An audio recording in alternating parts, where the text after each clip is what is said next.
bamaze kugera ku byumva ko abagore babishoboye, kandi ibyo byagaragaye n'abagore biyamamazaga.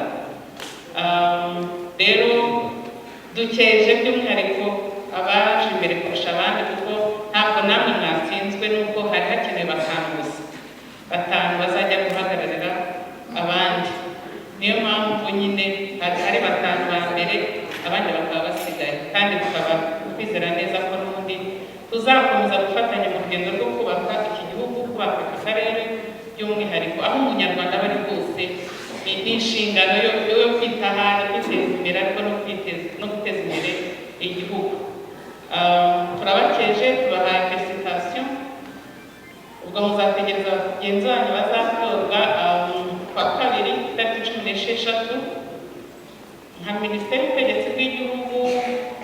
Tuzagira umwanya wo kuganira cyane n'abagiye muri njyanama, kugaruka ku nshingano, bikora bite, ni iki umujyanama asabwa,